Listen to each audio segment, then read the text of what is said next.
Hello everyone, I am Tacet and welcome to the Gems of War stream. So today, we are of course continuing our endeavors in trying to get higher in this leaderboard by using the rest of our sigils and farming a bunch of EXP for the new hero class that ended up coming out yesterday, of course, of the Stormcaller. Still haven't gotten the video up for that, but the game plan for today is this stream. Go record that video, go eat, then have a few other things I need to go do in between that, and then streaming later tonight. After that, we unfortunately will not be able to puzzle quest in today. However, I will 100% have tomorrow free. So tomorrow, we're just going to wake up and like literally puzzle quest all day again, kind of like what we did on Thursday. So that's pretty much the game plan for today and tomorrow then. And then, of course, after that, we go and cover the nightly stream for Gems of War tomorrow of all the new event stuff. But that's the current game plan. And, yeah. So, currently, we are 17th. As I mentioned, we're almost guaranteed going to make top 20. I highly, highly doubt that's not going to happen. But, yeah, we're going to use the rest of our battles, see where that places us, and go from there. I am going to be using all my battles, even if it doesn't give us a particularly good placement on the leaderboard, and the main reason for that is it gives so much XP towards this hero class that we might as well. The class is so, or the team is so ridiculously quick for the event. It's averaging like 35 seconds per battle, and that's not even with controller. We're using controller, it'd probably be like 30 seconds average. Not that big a deal though. Doesn't make too big a difference. Just be able to quick cast. But, yeah, you could just press so much damage so quickly that it just works out nicely. Really fun team to use. And definitely makes the event a lot easier compared to some of the other events we've had in the past for class events. Of course, the potions definitely help too, but it's mostly the team synergy that's doing it, combined with enchant. First, a little bit extra stats does help since they're AoEs and split damages at boost ratio by multiple times, but still ends up working. And Stormcaller level 75. It looks like we'll probably get it to about 77. By the end of this event or so, somewhere around there. Definitely to 76 if nothing else. But, yeah, we're definitely not getting it to 100 anytime soon. It does not gain a particularly good benefit from being 100, so I'm in no rush for it. After we finish out this event, I'd probably focus my leveling a little bit more on Corsair. I still never got Corsair all the way maxed out to 100. So that'd probably be one of our other priorities to start poking at, because we might need it for Guild Wars next week. Not 100% certain if I actually will need it for Guild Wars, but I do want to have it as an option in case we figure out a team that does synergize for it, or if we're up against a specific team in Guild Wars where we might need to switch to it in order to utilize it. But I feel like it's going to be situational compared to other blue teams that already exist. Like, we'd only bring it out in case they are using a specific team composition. But I'd still want to have it as an option. Same reason why you'd want to have this as an option instead of Bard for Yellow Day, because this could theoretically be better depending on what the lineup is. The only really big issue with using this on Yellow Guild War Day, though, which I'll probably be doing to some degree, but the biggest issue with it is most, or maybe not most, but there's quite a few Yellow Days or Yellow battles on Yellow Guild War Day where you're going to be fighting something that has a removal of Yellow, and this team will not be good against removal of Yellow. That's the biggest issue that's going to have. So if they're using like a Spirit Fox or something like that, it's gonna not be optimal against it. Because the whole premise of this team, of course, is yellow spam. So a bunch of board clear. And of course, you obviously wouldn't use the bow if it was Yellow Guild War. You'd have to use a normal yellow weapon. Oops, that's the wrong direction. And it was poking with anything. Yeah, hello everyone! Let's see, let's go back a little bit. Hello Drock, hello John, hello Isabel, hello Carlo. Hello. Where'd it go? Hello, Rizardo. Hello, William. Hello, Michael. Hello, Zeddicus. Hello, Churros. Hello, Carbos. And hello, everyone else. Welcome, welcome. If any of you have any questions, feel free to leave it in chat. I'll make sure to go over them all. Hello, Maribin. I am doing very well. Busy the last day or two, but pretty well. And I felt like I did a lot yesterday, but got almost nothing done. I hate days like that. Where you're busy, but like it's barely getting anything done. Let's see. We'll take that for now. Grab another explosion. And then kill it. That should be enough, and it is. And even if it wasn't, Nimbus Bow would have probably cleaned.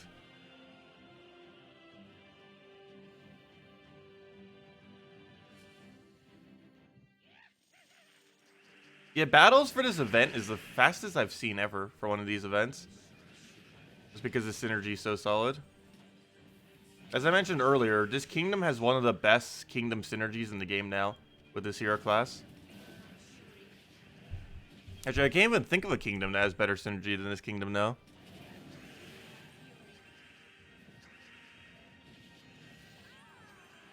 Because every single aspect of it kind of just synergizes into each other, between the storms, between their dependence on storms, and their damage types.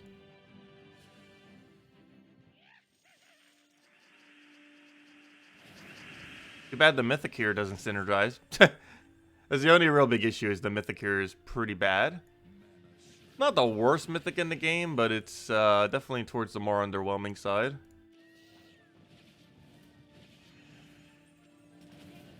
That's like the biggest thing this kingdom is missing, is a good Mythic. So it's eventually going to get a second one. Hopefully it's relevant. And he's dead.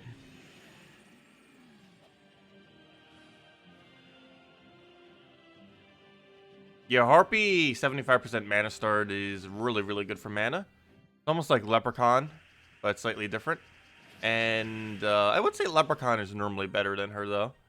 But the main benefit that she has is she has a storm attached to her explosion. She also has a backup summon. Whereas Leprechaun has, I believe, nothing good on his traits. Other than power, obviously.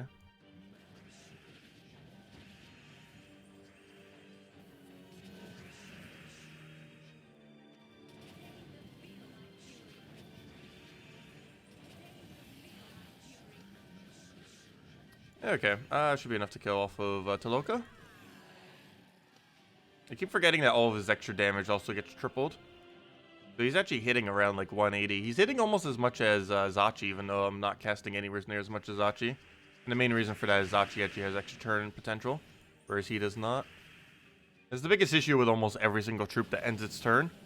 It has to be valuable enough to actually cast it, relative to things that have any amount of board presence.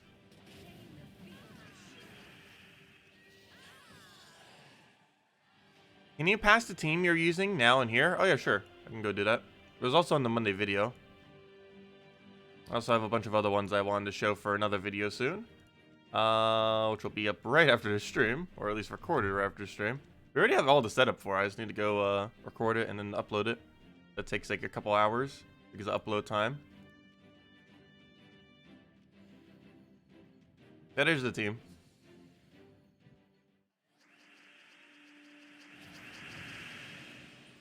I believe I have the traits set up correctly for it too. I don't think I switched them for anything.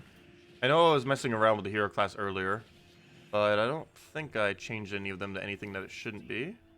Let me see, what's it currently set to? Should all be correct. 8 life, yes. Cleanse, yes. Magic, yes. Fairy Fire, yes. Extra HP, yes. And Light Strike, yes. Okay, everything's set correctly. Everything's correct. Though instead of 4 life every green, you can also opt for 2 damage to all yellow, I believe it was, or something. That would also work. Just in the context of what we're doing right now, it's better to have the life. Because we do not want hero dying a single time. And we actually haven't had hero die a single time. However, we have lost 1 Valraven, unfortunately. But other than that, that's the only thing we've lost. We haven't lost a single point yet, but we have lost a Valraven.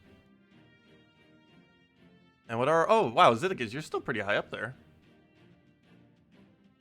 Looks like you're going to make top 6 then, most likely. Actually, we might even be able to make top 6. Where does our battles bring us?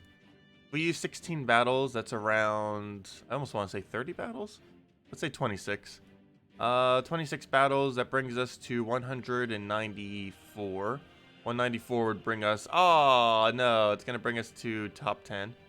Not going to bring us to top 6. No, I don't think we're going to make top 6. But there is a possibility we make like right there. I think we're going to be tied with Herman. Or the exact same amount of battles, but better since we didn't lose any troops. We're either going to be tied or slightly ahead of Herman or Hiram. We'll find out once we get there. It looks like we both lost one Valraven, from what I can tell. Speaking of Valraven. We'll take that for now.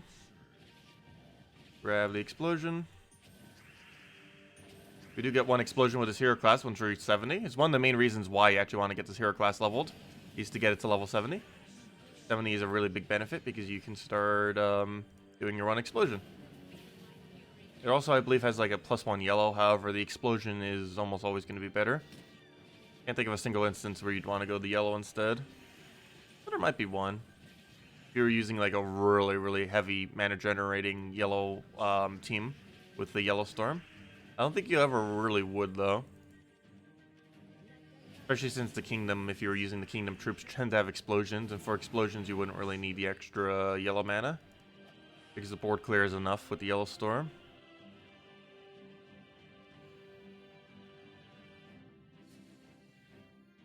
Yeah, I haven't lost hero a single time so far. But it's mainly because our stats are a bit higher from buying so many potions. And even if we did lose hero, it only counts as a death if you, if it's dead at the end of battle. So even if you lose hero, as long as you still have Zachi, all you have to do is keep extra turning. And as long as you keep taking extra turns from the board, you'll eventually summon a replacement for your slot. Oh, why did I do it in that order? I should have done Zachi and then done Split. Would have actually killed him, but now it doesn't, and now it does. Hello, Mehmet! Welcome! Oh, you have a question? You have High King Iron Gut. How you spell it? What other card can you put with it? Oh, High King Iron Gut. I'll generally put Apothecary with it. Mountain Crusher, Apothecary, High King Iron Gut ends up working out pretty well. Another option is, oh, what was I going to say for the other option? Actually, I guess you would only really replace out the last slot. I was going to mention the Zugoff option, but I'm pretty sure you might not have the Zugoff.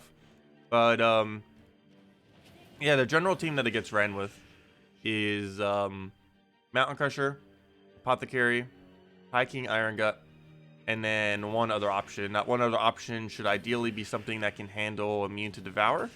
So that's either Possessed King, Mirage Queen, Cursed Effigy, which is the cheapest option for it, and stuff like that. Things that have a way to remove Immune to Devour so that he can devour everything. You just build teams around that. And Apothecary could be exchanged out for Zugoff. And last slot really depends on what you have. There's a pretty wide range. Expensive option would be Possessed King. Cheapest option would be Curse Effigy. And the mid-range is Mirage Queen. There's a few others you could use too, but those are probably the more noteworthy ones.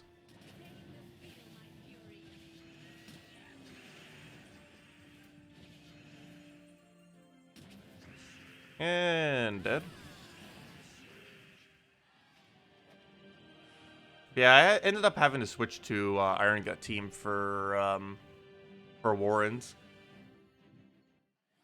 Just because the other teams we were doing just wasn't quick enough. And we will be doing Pure Faction for it soon for Warrens, finally. It's been stuck at a very low level for ages now, but we're finally going to be raising it. Soonish. I believe it's 2 Tuesdays from now we'll be raising it. Not this Tuesday, but next week's Tuesday. You know, next week after next week. You know, 2 Tuesdays from now. That's also the same week that we're getting a new faction on the Friday. So the same thing we did last month, we're basically doing the same thing again. We're going to be doing a Pure Faction on the Tuesday, and then another Pure Faction on the Friday. That is the game plan.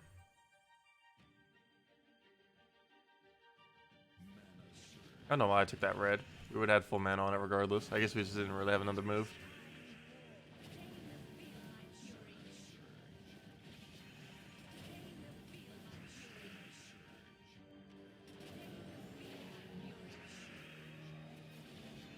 And we'll do a Nimbus Bow into the poke there. Luckily that removes the barrier as well, and he's dead.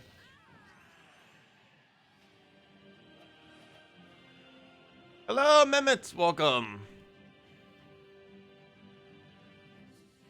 You bought too many sigils. Woke up around reset time. Must have bought one tier 7 too many. That can happen.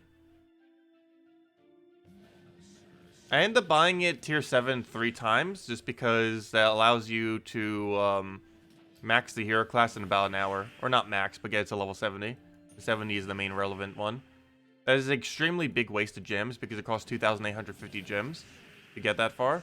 However, it allows you to get level 70 within literally an hour, which normally would take around 14 to 15 hours, which is much more time efficient. The only problem is it uses a extremely massive amount of gems that is generally not worth it unless you're in like extreme late game. Unless you have like a reserve of over 10,000 gems, it's not worth it. And even then, it's questionable if it's worth it. Because anytime you're buying EXP for your hero class, it's costing slightly more than 1 gem EXP, or 1 gem per EXP.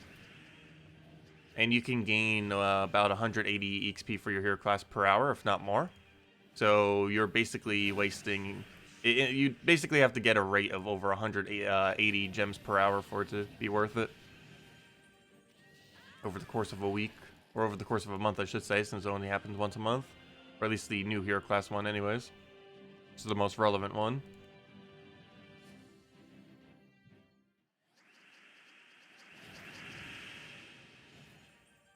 I'll take that one. Do we have Cascade over there? Kind of. Not really. Let's go for the explosion. Better option. Oh, you just downloaded your copy of Puzzle Quest 1 and start playing this morning. Very nice. Yeah, unfortunately, I don't think I mentioned it on stream yet.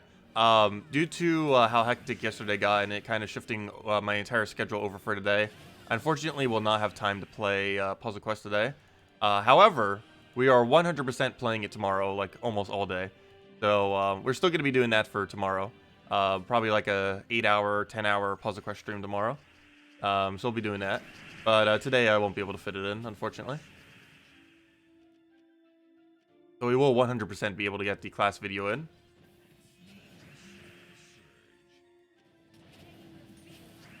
Before next stream.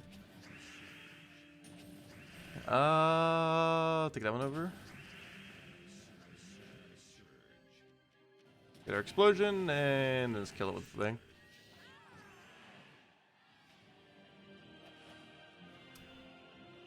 Yeah, Puzzle Quest 1 is definitely a game I would advise anyone who likes the match 3 genre to try if you haven't already played it. It's basically one of the first games in the genre, if not the absolute first. What do we go for here? We'll go for that.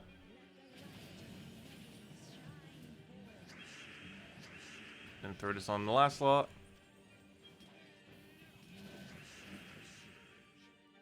No, class events are technically never worth spending gems on. If you're wanting to spend gems as efficiently as possible, you should never spend gems a single time on class events in their current state. Spending even 30 gems on one is a complete waste of gems in the current state of the game. And spending way more than that is a massive waste. But some people have a big enough reserve that it doesn't matter to them as much. They just want to save the time. But if you are using gems as efficiently as possible, you should never spend gems on class events in the way that they're currently set up. Because the reward system for them is horrifically bad. Relative to where other locations you could spend your gems. But for people who have like all the content in the game, it doesn't matter as much. Like if you have almost every mythic or literally every mythic in the game, it doesn't matter as much if you waste your gems. Which is where we're currently at, of course. Obviously, you don't want to waste your entire stack, but wasting some of them isn't that big a deal to save some time.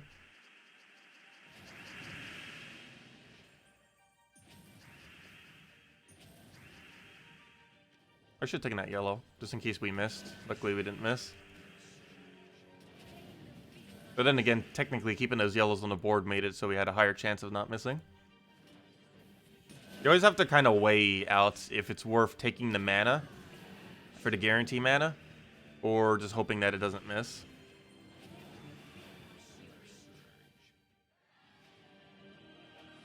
Oh yeah, that's something else that was brought to my attention the other day, off stream, when I was thinking about like HD remakes, all the HD remakes that have been coming out lately and stuff. It kind of made me remember, whatever happened with Sims? I feel like Sims has been dead for ages. Like, I haven't been seeing any advertisements for it. It seems like it's a relatively dead game. I'm pretty sure it still has like a massive player base, like probably over 100,000 or if not more. But I don't know. It seems like they should have made Sims 5 by now. I never actually played Sims 4. I played every single Sims except the most recent one, oddly enough. But it seems like its life cycles should probably be dead by now. Really surprised they haven't made another one yet.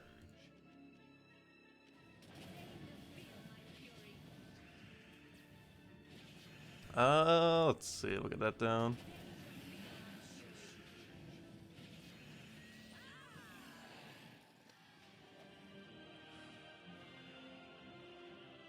Because I'm pretty sure this is the largest gap between any Sims game. But I didn't actually double check on that. That might be incorrect. But I'm pretty sure it is. The gap between 4 and 5.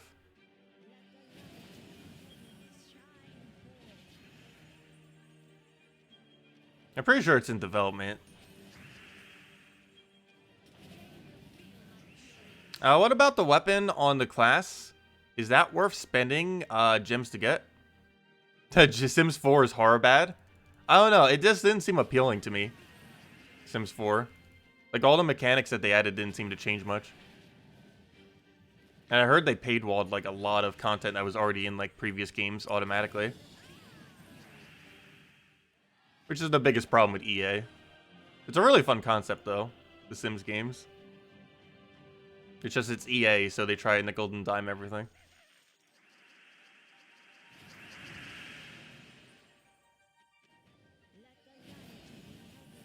Yeah, I never tried Sims 4, so I don't have a direct opinion on it.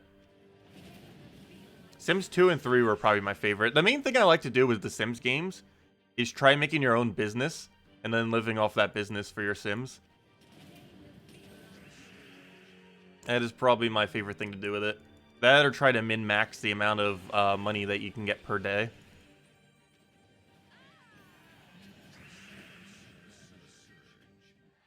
The business from scratch one is probably the funnest concept to ever do. And Sims 2 and 3 both had the concept. Sims 2 was the first one that introduced it. And it did it decently. I can't actually remember which one ended up doing it better. I feel like Sims 2, it required less DLC to do it properly. So theoretically, it did it better. Because I believe Open for Business was like the only real DLC you needed to properly do it. Whereas I believe Sims 3 needed like 2 or 3 to do it like as efficiently as possible.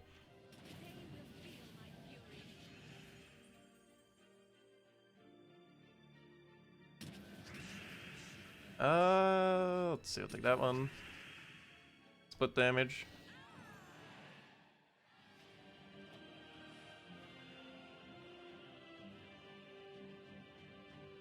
Two first worlds for next mythic? What do you mean for that? Two first worlds. Actually, I forget what next mythic even is. I can go double check real quick, though. To the next mythic section. Where's next mythic? Troop spoilers. I know I already looked it up. I just forget what it is off the top of my head. Control find mythic, so I don't have to keep reading so many words. There it is. Oh, yeah. It's gonna be useless. Well, not useless. But, it's going to be either really good or really bad, depending on how the AI wants to use it. It's going to be completely dependent on how the AI feels. But it's called the Grey King. It's from a mythic from Golvania. The other mythic from Golvania is Draculus, both of which are pretty average. This destroys all gems of a color, which is decent. All allies of that color on the opposing team take magic plus 8 damage, or 9 damage, which is okay. True damage, actually. Which is actually decent. So it's even synergized with Crimson Bat and stuff if you really want to, or Draculus. And are then mana drained, silenced, and frozen. So that's good. If you could hit an entire team, where you, let's say, destroy yellow, hit 4 yellow troops, and then you end up mana draining, silencing, and freezing them, that is ridiculously strong. However, there's really only one context where you would do that for the most part, and that is Guild Wars. And the problem with Guild Wars is specifically Guild War Defend. And the problem with that is we are hoping that the AI will use it correctly. there is a good chance the AI will not use it correctly. So we'll see how that pans out. But yeah, there's a really, really high chance the AI will not use it correctly. Oh, I didn't realize that. The new faction and the new kingdom are coming out at the same time. I mean, not a new kingdom. The new faction and the new mythic, are both on the 1st of next month, October 4th. Or, you know, the first Friday of the next month, I meant. Not literally the first. But, yeah, that's the new mythic. Oh, it also comes with all undead allies gain 2 armor and magic every single time you match an extra turn. But, it's gonna be okay. It really just comes down to, does the AI feel like using it properly? Because you're really only going to be using it on defense for the most part. There are so few situations where you would use it offensively. The one place where you might use it offensively, I guess, is Tower of Doom. It wouldn't be able to do anything to the Doom itself, but the other 3 troops on the final Doom battle would be good on. Also, any instance where you just randomly come across a pure color team would also work decently on it. Also, theoretically, you don't have to run it specifically against a pure color team. If the enemy's using 2 or 3 of the same color, particularly 3 of the same color, it would also work decently against that. The problem is it's extremely situational if you put it into your team. It's not something you would run for everything. It's something you would run as a hard counter for various teams. Particularly teams that use a lot of the same color.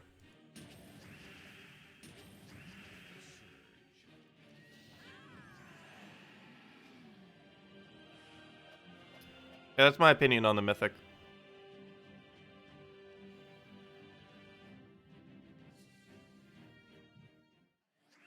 Hello, Laura. Welcome.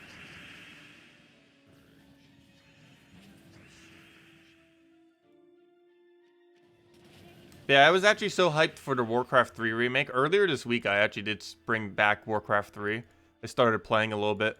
I remember why I loved the game so much. Gosh, that game is addicting. Let's see. I'll throw that down. I think the main reason being is I don't normally play tower defenses that much anymore. And I was looking through like what kind of games were still being hosted on Warcraft 3 on the base game, or you know, from ages back. That game from like a decade ago, or actually 15 years ago at this point, or 16 years actually. Came out in 2003 with the expansion in 2004. But it's pretty much almost all tower defenses. It's pretty funny. Brings back a lot of good memories. Yeah, it's like 80% tower defenses.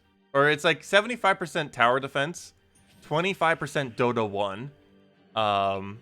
And which basically started the whole MOBA genre.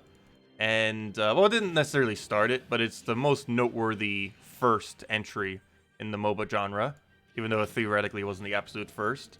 And, what was the other one? And the 5% were just like random other stuff.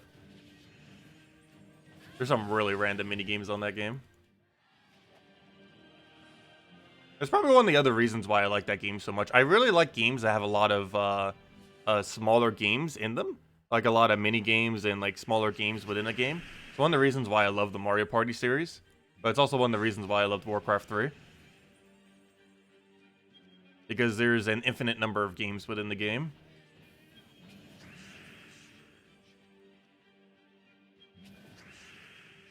I'll take that one. We might need to stream it some before it actually comes out.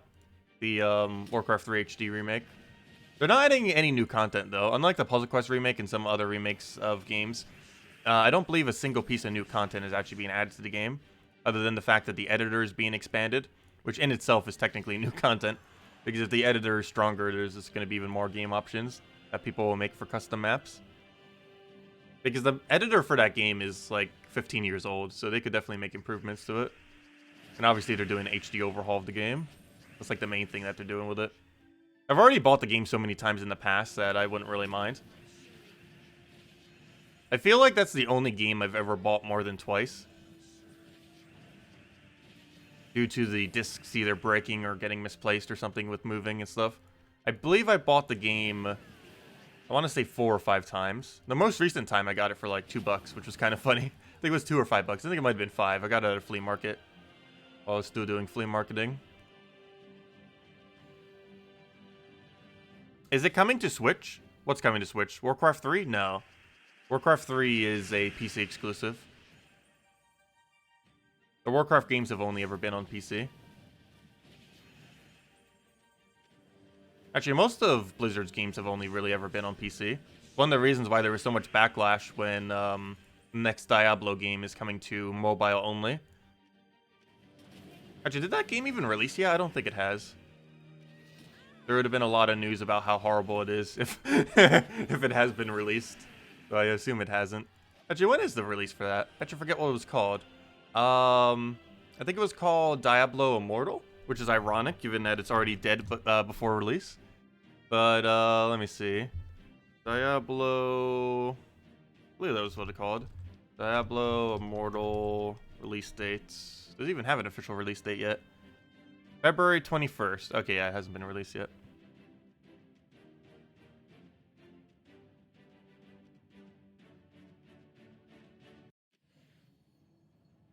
Oh, it got delayed? Oh, okay. Well, Warcraft 3's HD remake is supposedly before the end of this year. Hopefully that doesn't get delayed.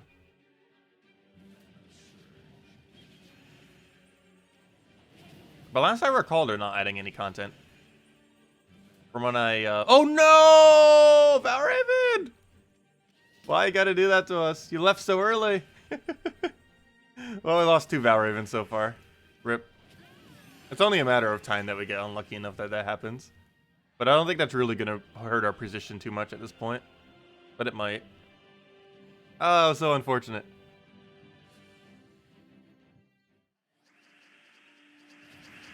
Hate when that happens. But at least it only happened twice so far. For how many battles we did, that's not too bad. That it only escaped twice. Especially given that we were using Yellow Storm and Yellow Mana Generation. Both of which obviously make it extremely easy for Valraven to escape. Or easier than it normally would.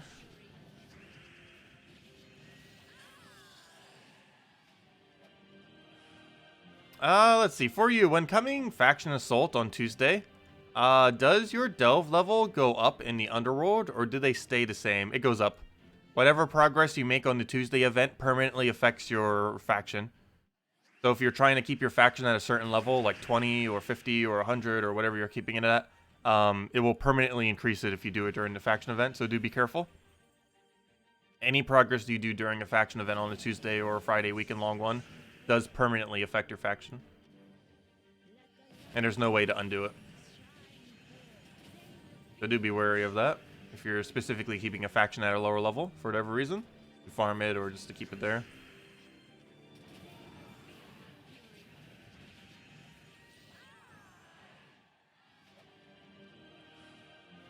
Let's see, how many more battles do we have? We probably have one more Valraven.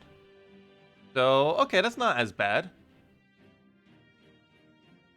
So it looks like this is where we'd be at approximately if we didn't miss any Valravens. I think 204 is where we would be if we didn't miss any Valravens. And, so yeah, we would have theoretically made top 6, so he's probably still going down. So if we still make top 10, the 2 Valravens we lost actually did not affect our placement. If we make top 10, the Valraven did not affect our placement at all, as far as our loot that we get. Well, technically it would have affected our placement, but it wouldn't have affected the loot.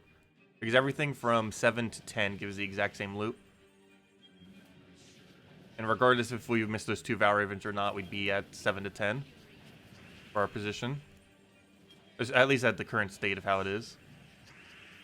That's good then. There's a good chance that the 2 losses might not have affected loot. We'll find out. The only problem is it might have affected us like by 50 gems or something if we go down to top 20. But if we can maintain top 10, it did not affect our loot at all. But yeah, it's only going to be a 50 gem difference even if it does. Because if we drop down, it's only going to drop by 50 gems. Which at this point, with how many gems we spent, is not really going to be that big a deal. But yeah. Because we're going to be 7th place with our battles. It would have been like 6, but that's going to go down for sure. Someone's going to pass it by the time the event ends.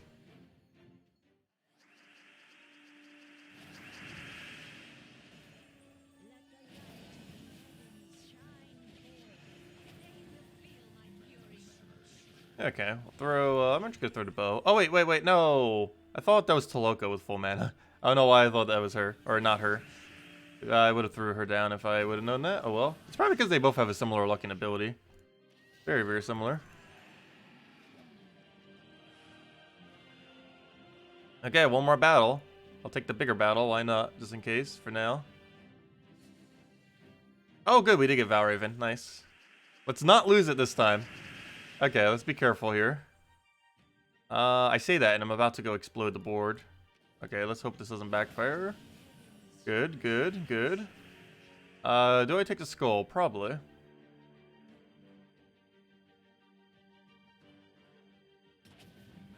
take the skull. I'll throw the bow. Actually, we don't even need the bow. There we go. Okay, we killed the Valraven. Luckily, it was in first slot, which made it a lot easier. There we go. Then we do that and then kill it out with bow. And that's match. Valraven secured. And then 2 more battles. And we're almost guaranteed not getting a Valraven off of those 2 battles. Hey, we got our Arcane Light traits done. Haha, that is so useless. We have like 1.5 billion Arcane Lights. Because of Warrens. I believe we're at like 1,300 or 1,400 Arcane Lights. We have more Arcane Lights than we ever will know what to do with. Even if they add a Trait Stone Sync to the game, we'll probably still have enough Arcane Lights that it won't even dent it. Because I highly doubt they're adding an Arcane Sync that's going to take over 1,000 Arcanes. Even if they make it really high, I doubt it's going to be over 1,000.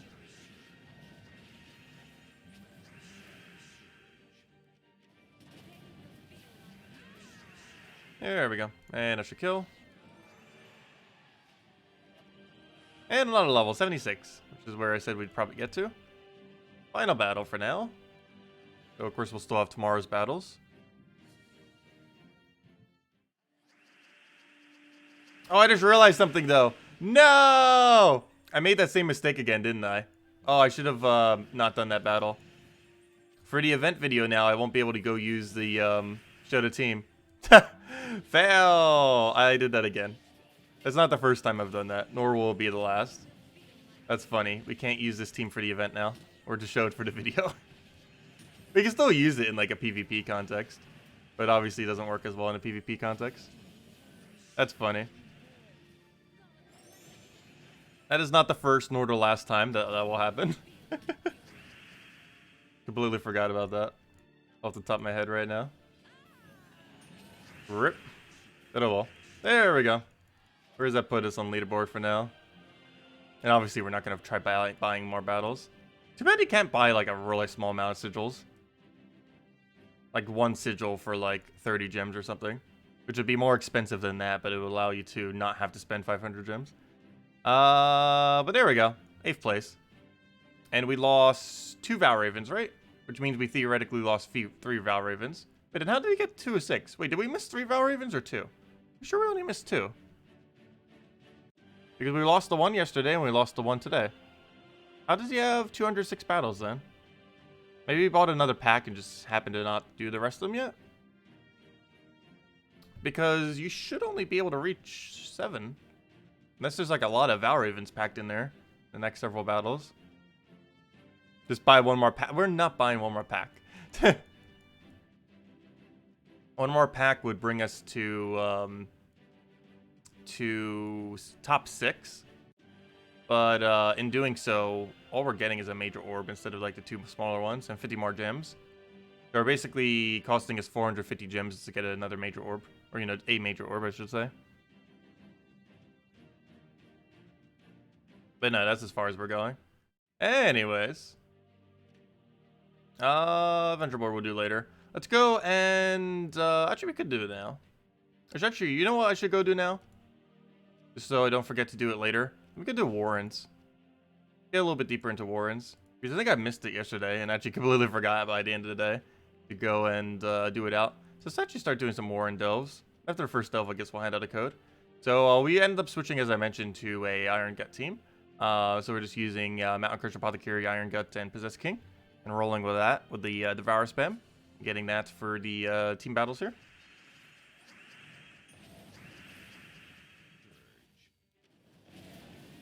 Okay, let's see.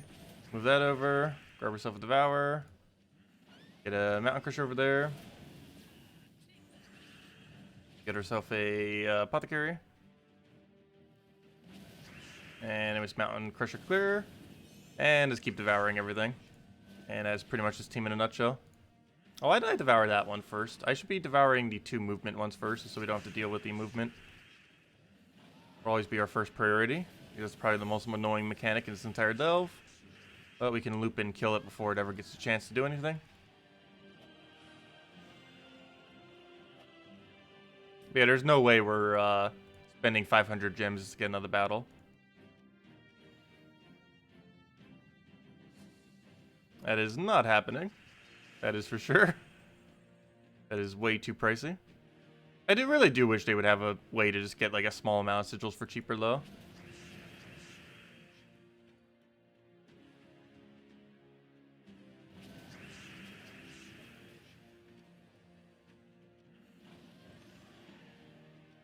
I'll throw that down. Get our Devour. Get our Mountain. Get our Apothecary down. If nothing else, me not doing it during the faction event, at least will make its stats a little bit more normal.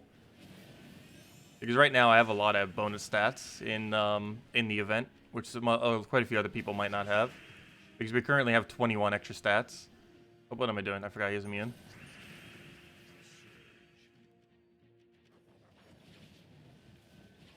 Which is way... Oh, that's almost like doubling the stats of what they would normally have. Not exactly doubling, but pretty close. Oh, wait, why am I going towards... Well, it's too late for that now. I guess we're going to the Cedric room. I'm not using a gold team. I'm so used to using Skeleton Key with this delve. So my natural instincts is to go to the gold team. Or towards the Cedric room whenever it's available. But since we already started, might as well go head all the way there.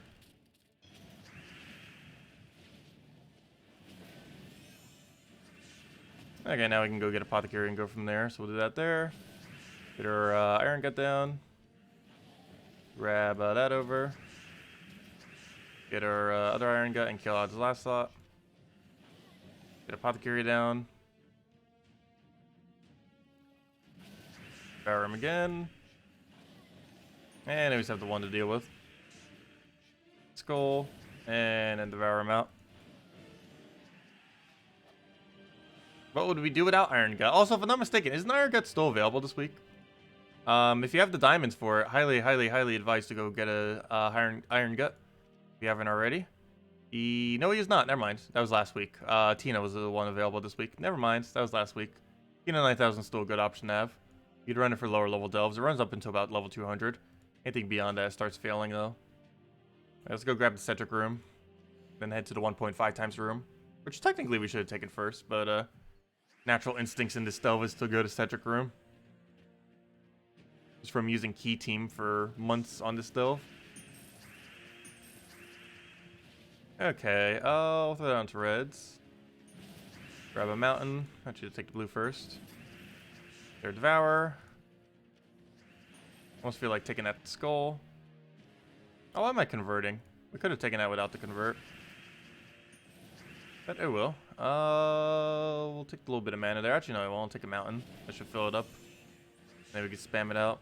That. Hopefully cascade a skull right here.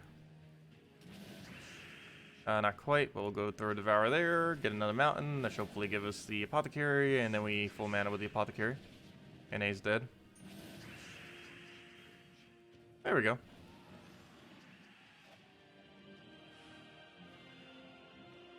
Oh, I was hoping that would be a 1.3. That'd be a good way to go in between. If it's a 1.2, yeah, I guess we just go and take it now at this point. Make a little circle, and then go down the middle. We already started a circle, might as well go full circle with it. Ta-ha-ha. Let's see, we'll go for that. Get a Devour there, or no. The only problem with having slightly lower stats. It does not have 100% Devour. Though, if you have a level 200 Delve, and you get the Kingdom to 50% bonus stats, you should have enough attack to have 100% Devour. Or very, very close to it. Which is something that's actually possible now, which is pretty cool. Actually, I don't think it goes all the way, but it gets pretty close. With that amount of levelage.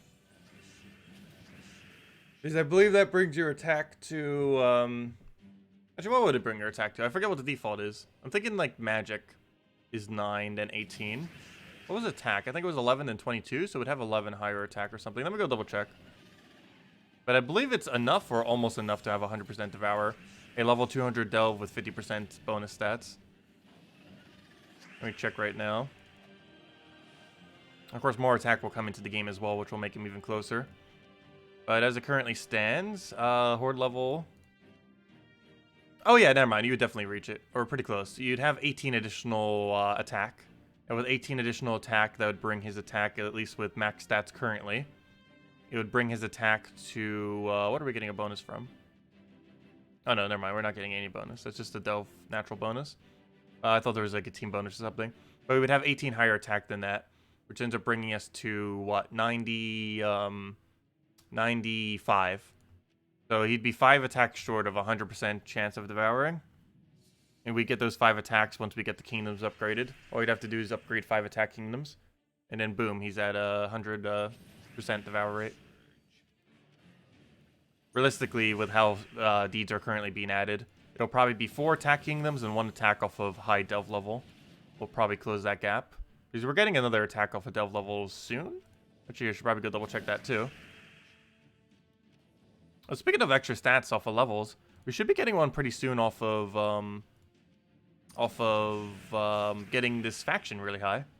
I think it was a useless one like HP or armor, but still, it's one step closer. I believe next delve is bringing in attack, actually. That'd bring him one step closer to his 100% devour rate. You don't have immune to devour. Why are you dodging all of our hits? Okay, I want to make sure that dies before I cast Possess King. Because knowing my luck, the Possess King will hit the one that already has the capability of being devoured.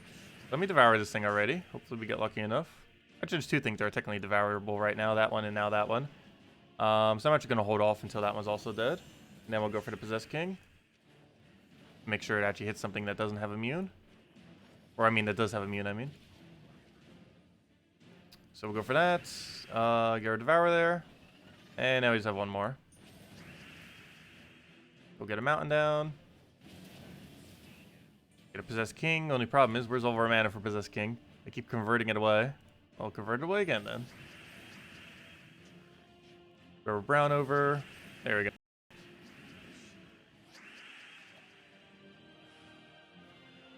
Okay, we'll keep doing our circle. Started the circle, might as well complete it. Oh, I wanted to go check the stats. We can tell what the next stat is just by looking at it as well.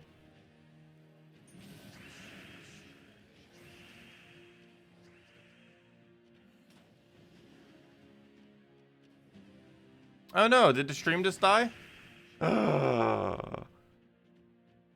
No! Okay, our stream's back. What are you doing, stream? Trying to die on us in the morning. Also, the most recent change I did to try to, like, modify is I ended up disabling, the security for online. Just in case that was, like, messing around with something. Just for a while we did the stream. And nope, that apparently did not fix it. Apparently.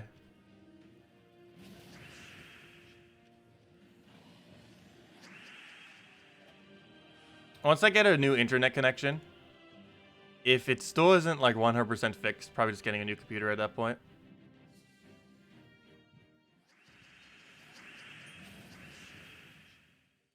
Though I'm almost guaranteed it is specifically my connection. Because the same issue happens with my Switch. And that has nothing to do with my PC. So it's probably the connection, not the computer.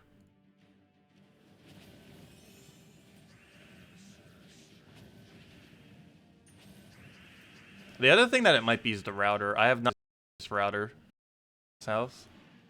And I don't know much about them. Maybe replacing that out would be useful. Because there's a possibility that could be the issue.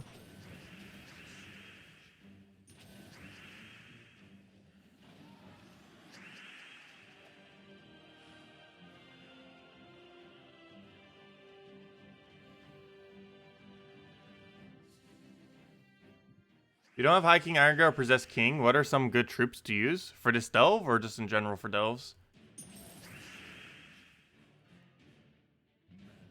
This delve does have a weird requirement of green-yellow. So not only do you don't really have skull spam, you don't really have some of the like bigger damage outputs that would be used that aren't Iron Gut. I guess a green skull spam team with Mang would still work for this delve though, if you didn't have any other option. Because you have access to like Forest Guardian, Divine Ishbala, Quillin. Actually, never mind. You have Divine Ishbala Quillin combo. Yeah, you could run a team around that. Mang, Divine Ishbala, Quillin, something else. Actually, you can even run Rope Dart meta here, if you really wanted to. That wouldn't be the most optimal thing for upscaling, but it does actually work for this delve. The Rope Dart team. Every single thing from a Rope Dart team can be used in this delve.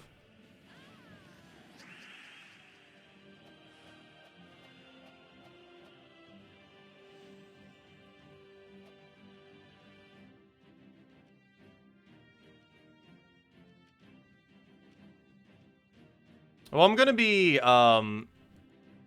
handling all that internet stuff in about a month or so. Because we're going to be dropping the TV and the whole package thing and just getting internet. Because I personally don't TV. She's the only one that ends up using the TV at all. I haven't used the TV for ages, for the most part.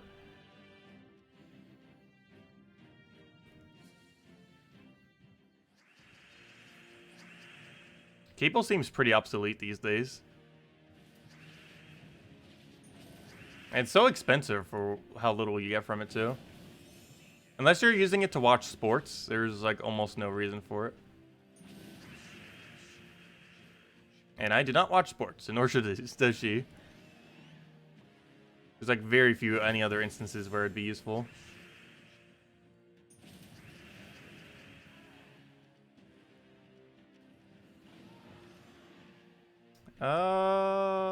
Let's see. What do we go for here? We'll take reds. Grab Devour there, and then it goes. Oh yeah, you have Divine Ishbala Quillin. Then you can run Mang, Divine Ishbala Quillin, and one support troop. You can use Bunny in this delve, so you could just use Bunny if you wanted to. It'd be basically Rope Dart team, but with Mang instead of Rope Dart.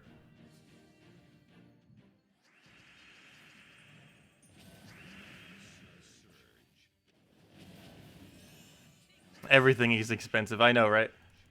Yeah, wages have not kept up with inflation at all. That is for sure. Not even remotely close.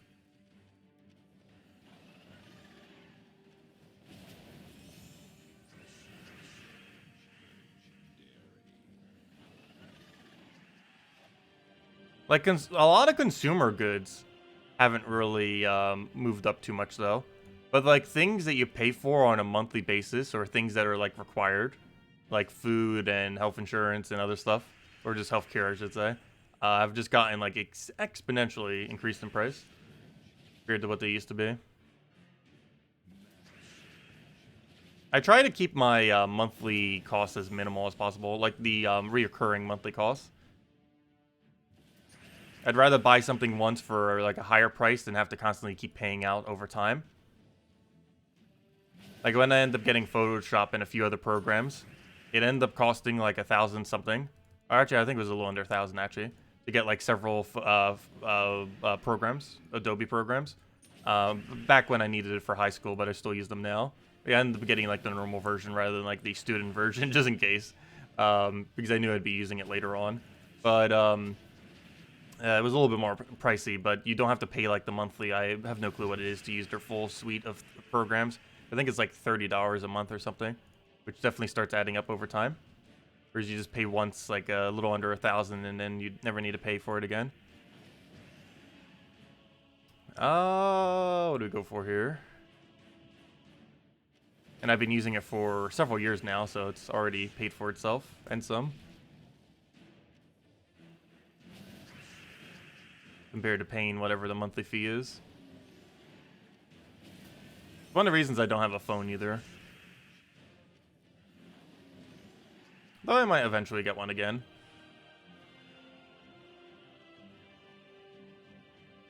It's just a reoccurring cost that I don't really use a phone enough to really justify its cost. If I needed it specifically for work, then I would highly consider it. But I don't know, with what I currently do for work, I do not need a phone to function. Same reason I don't have a car. Cars are ultra expensive though. I think the average cost to maintain a car in the United States these days, assuming you haven't like paid it off or anything, is around $8,000 or so. Between the price of gas, maintenance, and paying off the car. Assuming you didn't just buy it with cash up front.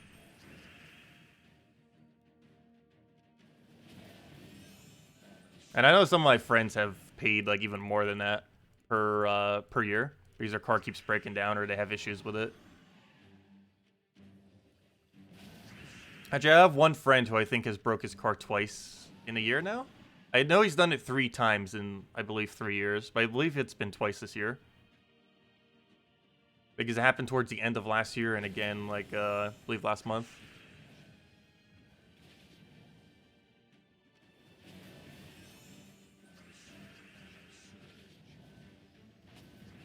I'll go for that there.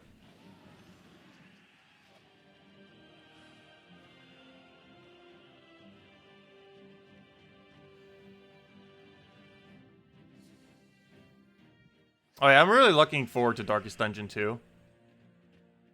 I'm still not sure if it has an official release date yet. I don't believe it does. They teased it like back in April, I think it was. Yet, like nothing else has come around about it, last I recall. I haven't really been keeping up on it, but I'm pretty sure nothing has come out on it yet. I'm pretty hyped for that game. The only problem is I believe it's going to be initially only on PC as a beta. So it's initially going to be theoretically PC exclusive. I would much prefer just getting it on Switch. But if it is PC exclusive initially, I am obviously just going to get it on PC. The second it releases on whatever platform it does, I'll get it. I shouldn't say any platform, but it's almost guaranteed coming on PC first or anything else.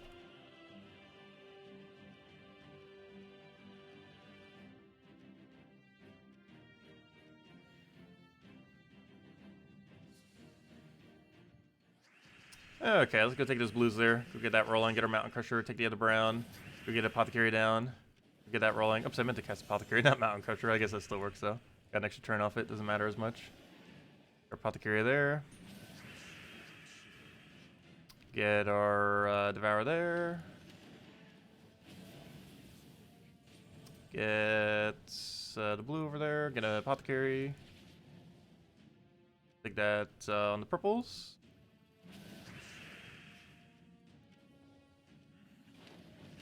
Grab our brown over. And then just Devour it. Nope, no official date for it yet. And I believe it's being released as a beta initially on PC, when it does end up releasing. Not even being released as a full game yet. Though Darkest Dungeon was released in the same way, and it ended up turning out to be an absolutely amazing game. I never actually played it during its beta, Darkest Dungeon, oddly enough. So I definitely will be for Darkest Dungeon 2, if it releases on beta.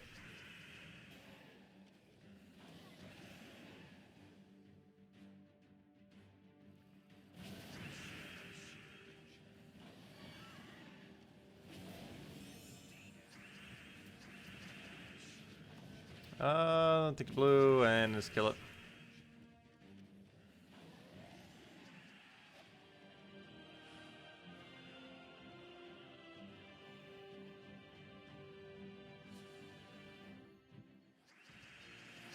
Grab the purple over, grab our browns, get a blue just in case we don't get enough mana. Oh, and also because we get full mana, we'll float the Cascade. Nice. No Devour though. Get a mountain, unless we have alignment, which we don't. Oh, we might try for Sky Brown. Didn't get it, but we got our Devour. There we go. And now we have a 100% Devour chance. Now let's go down the line. Didn't double check to see if we had alignment. Luckily we did.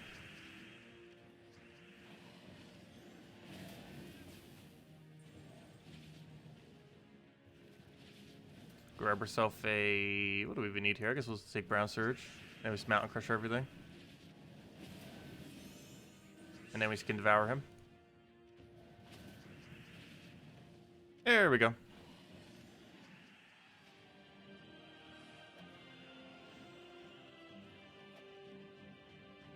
And then we have our final battle.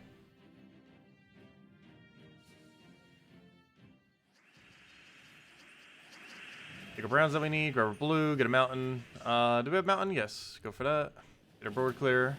Get all those blocks out the way.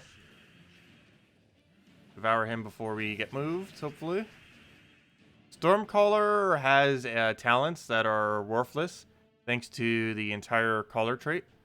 Stormcaller's not as sloppy as it was going to be. It was originally going to have like a really, really bad final trait. And its talents aren't too bad. Though the random storm on extra turn is not really going to be that useful, given that you have perpetual yellow storm. But most of the other stuff that it has isn't too bad, as far as options are concerned.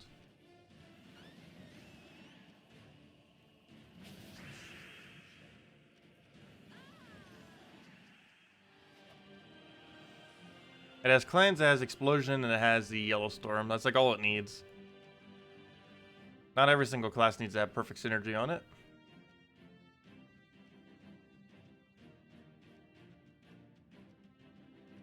But it definitely could be a little bit better. A lot of hero classes could be like that. I mentioned it yesterday. I feel like every single hero class should have its own unique tree. An entire tree where it's completely unique just to that hero class. That would have helped balance them out way, way better than how they're currently set up. Like, have about a dozen trees that run across everyone. Kind of like how they are now. But also have one unique tree for every single class. And unfortunately, that's not how it is. Though they are planning on doing some kind of hero rework, likely early next year. No official time has been given, but early next year is likely when they're going to be doing a hero rework. Ooh, Reflect. We should not instant die to devouring a Reflect. Yeah, we don't take anything from it, because Devour does not count as damage. It's one of the reasons why Devour does not give you points in Guild Wars, at least not directly. It doesn't actually count as damage, which is why Reflect doesn't trigger on it. Instant Kill does, and stuff like that. But, oh wait, not Instant Kill, never mind. Actually, it depends on which Instant Kill we're talking about. But, like, Armor Tier and stuff will. But, yeah, something like a Devour does not actually count as any amount of damage. At all. It's just a Devour effect. It's its own thing. So even though we do enough to instantly kill them, it's not doing a single poke of damage.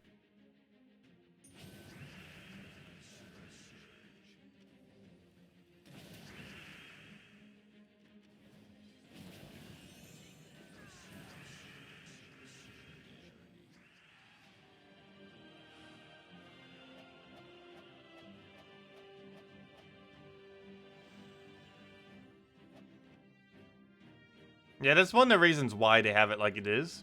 Because if they were to, let's say, have a unique one per hero class, that'd be 34 times 7 additional traits that they would have to add. Specifically just for hero classes. Which is the main reason why they didn't do that. It's almost the total amount of that there is in existence. There's probably even less than that. But, yeah, 7 times 34 is how many they would need to add. Which is a lot. It's like over 200 something, which is one of the reasons why they didn't do it like that. So it would have bounced them out way more. Oh, wait. No, I wasn't paying attention. I just won the battle with leaving my team in this order. Oh, no. You know what? It might just be... For our sanity, I think I'm just going to retreat this delve. No. That's bad. Well, we got a lot of gold there.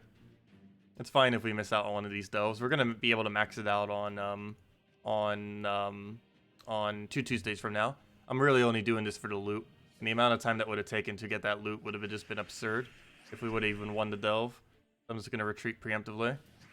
Let's make sure not to do that again. Going to make sure our team is in this exact order by the time this battle ends. And if it's not, we have to wait out the battle until it is. Okay, let me try devouring him. Good. Now let's try devouring him again. Do we have option for it? No.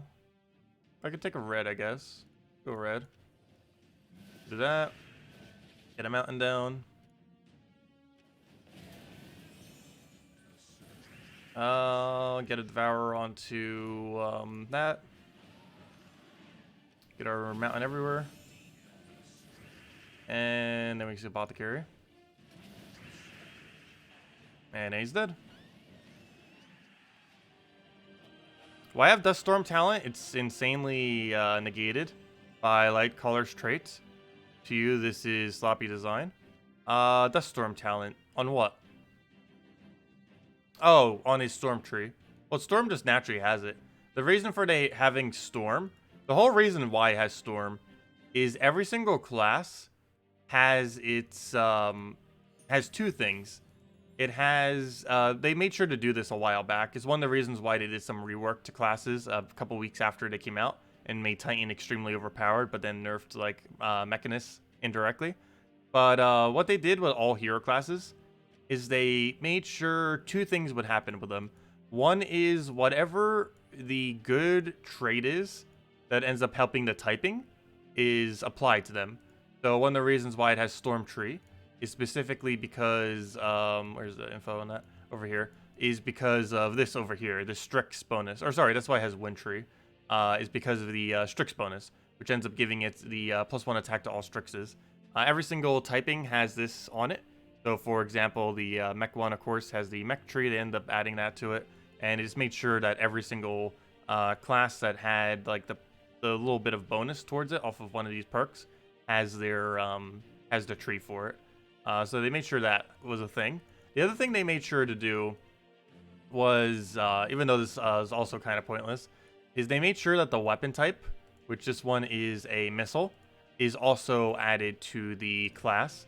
So they made sure, actually it's the same tree, Wind, ends up being on it, because they always make sure that the perk that increases the viability of the weapon is on the hero class. Also, every single one of these perks that increase the magic of a weapon is so ridiculously pointless. Wish they would have added some kind of other effect. I ended up posting on a forum like a full list of things they could have done to it a while back. Unfortunately, I never did. So I guess, yeah, technically this didn't need to have Storm Tree. However, since it's called Stormcaller, I guess they wanted to add Storm Tree, given that thematically, in a way, that kind of works. But, well, most of this works. Like, this could theoretically work if you wanted to loop instead of just have Yellow Storm. This you'd be useless on. This is okay because there's a lot of yellow in the kingdom. Dust Storm's obviously useless. However, you can also get Dust Storm. Yeah, it's really useless because even the almost Empower troop, 75% Mana Star troop, can do that from this kingdom. Giant bonus is obviously pure useless. The Explosion is pretty decent. And the Elemental one is decent, though not in the context of this kingdom. But there are things that you could use it for with, like, Yellow Storm. Yeah, it's mostly just a Brown Storm. Not every single thing is going to be useful on it. That'd be hard for them to make it useful on every single one. Like, that talent tree on Titan isn't, like, insanely good. Yeah, on something like this, it's not as viable. But still useful nonetheless. Not the Brown Storm, but the other aspects of it.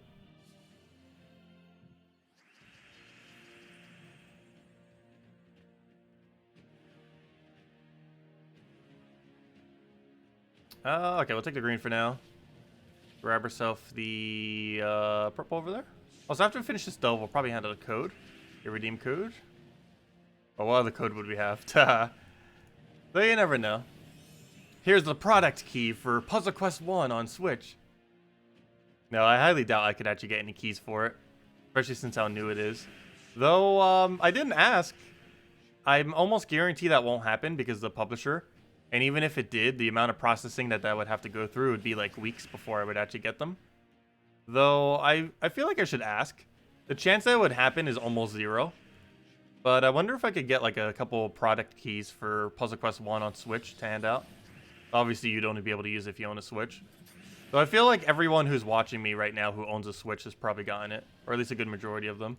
The problem is that most people don't own a Switch, but they want the game.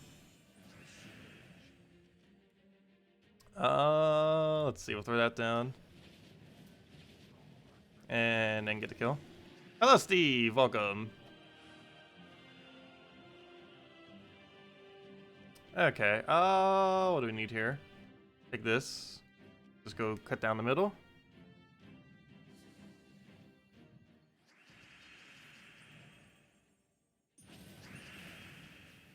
Grab herself a mountain. Actually, before I do, get that. Get herself Devourer. Go and throw the convert up there. Load all the things. Do you think 50% plus up horde in Dark Pits will make a difference in pure faction? Yes, 50% will always make a difference. Well, not much of a difference, but obviously it helps. It's basically the equivalent of about 2 to 3 potions, or you know, the ones that give 7 to all stats. It's the equivalent of permanently having 2 or 3 of those active. For magic, it's more like 1.5. For attack, it's more like 2.5 or like 2 point something. And for HP and armor, it's closer to 3. So it's about the equivalent of having 2 potions, approximately, active, on average. Because assuming you have a level 200 Delve, the bonus stats that you are getting are 9 magic, which is a little over 1 potion, 18 attack, which is a little over 2 potions, and what's the math on that? 36, and 36 HP and armor, which is the equivalent of like 5 potions actually. Wow, that's actually quite a bit extra for HP armor. But yeah, it's like 1 potion, 2 potions, 5 potions is what it comes down to. And on average, you can say like 2 potions or so. But that's essentially the benefit that it's giving you when you upgrade it. And that assumes level 200 horde, though. Obviously, it's a little bit lower if you're at 100 horde. Oh, wait. We did all of our warring battles already. Oh, yeah. Let me go handle the code, then. Code time. Code. Where'd it go?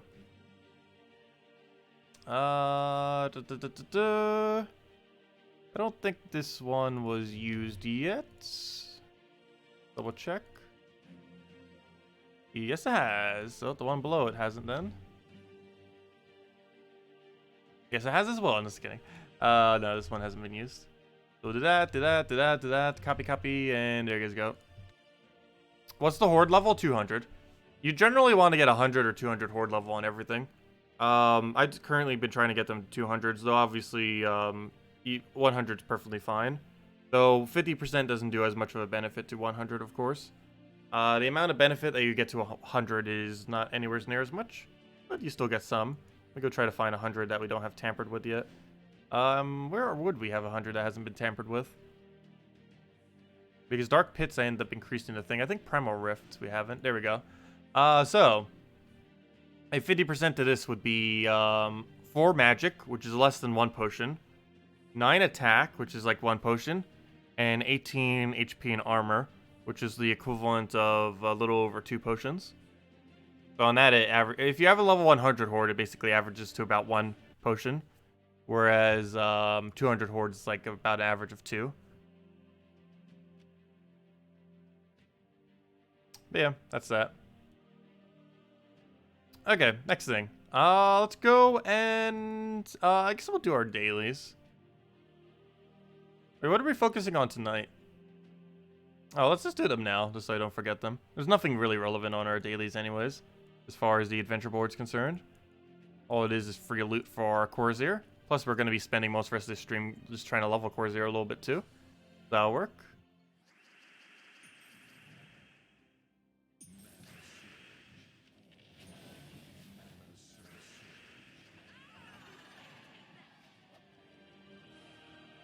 No problem, Raccoon. And if you still have any other questions, feel free to leave them. I'll make sure to go over it all.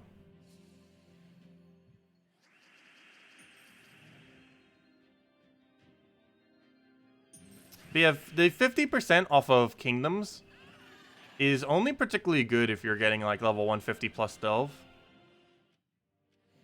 For a level 100 Horde, it does not actually make much of an impact on the Delve. However, on something like 200, it is a massive impact. Because it's extremely expensive to upgrade a Horde to level 300. But you essentially have a 300 Horde if you get a 200 Horde plus the 50% bonus off a Kingdom. Because that's exactly the equivalent of what a 300 Horde is. It's just, it's only costing you 200 Horde. Those bonuses are definitely going to help a lot, like as it progresses later. The only big issue with that, though, is that doesn't necessarily make pure faction easier, though. Like, if you have a few dozen extra stats, that is not necessarily going to allow you to do some of the pure factions. It would definitely help with some of them, like Hall of Guardians and stuff. If you're at 200 getting extra 50%, that should be enough to actually clear it out. But there are quite a few delves where that won't be possible. For example, Sea of Sorrows.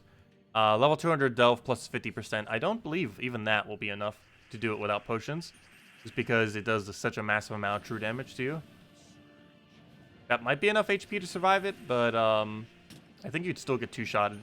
You'd survive one shot at least, if nothing else. You'd still be two-shotted.